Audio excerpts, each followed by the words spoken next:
Oringi kugwatio ageni tukithina mbere munini wa Rais Rigathi GACHAGUA na ugite gukethirwo na Kigomano Kia NTUKU 3 gia kwariria mathina makawa meru gwa NTUKU inu 3 akiaria GACHAGUA augite thirikari ya Ruto igaukiria kimera giki nikenda murimi agunika na ugite magekara thina munini wa Rais ndeni ya Colombia na ni mucemanio uria kurigirwo muthenya wa ruyu na ugacira matunda mamega no ntunthi inu ya Colombia ni thiritwe ina maketha mamega muno kire KWARIRIA onto kuga mu biashara wa KWARIRIA akagunika. Munini wa Rais Rigathi GACHAGUA na ugite mibango ya gukiria kimera gia KWARIRIA kairi no aithiete na mbere eregiretwo gucemania na munini wa Rais wa nthi ya Colombia muthenya wa ruyu. Mambo ya kahawa kesho nitakuwa na Vice President wa Colombia, nimemwalika hapa Kenya akuje tuongee mambo ya kahawa kwa sababu hawa wamefaulu sana, bei yao iko sawa sawa.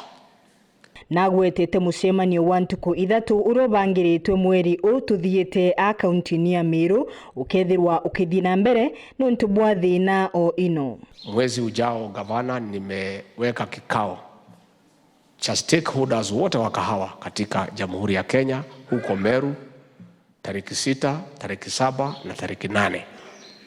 Magavana wote wakuwe pale, members of the National Assembly wote wale wanatoka sehemu ambaye zinakuza kahawa wakuwe pale, senators wote wakuwe pale, minister wetu wa agriculture akuwe hapo, minister wa cooperative wakuwe pale, wale wauzaji wa kahawa wakuwe pale, marketers wakuwe pale, roasters wakuwe pale, wataalamu wakuwe pale.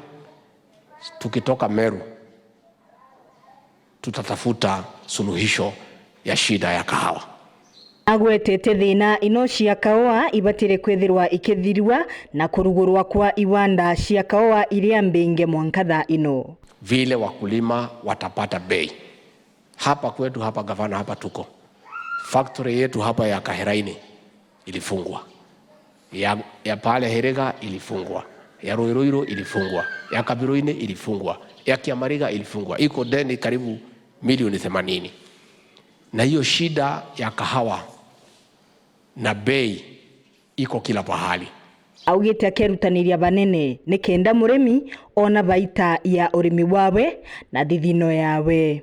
Kwa hivyo Rais William Ruto alinipatia jukumu la kutafuta suluhisho ya mkulima wa kahawa. Na hii ni kazi ambayo ndugu yangu marehemu Rigathi GACHAGUA alikuwa ameanzia. Na mimi nitangangana naye na ninataka kupatia nyinyi hope that we shall get a solution. How our farmers can get prices that is commensurate to their labor and their effort.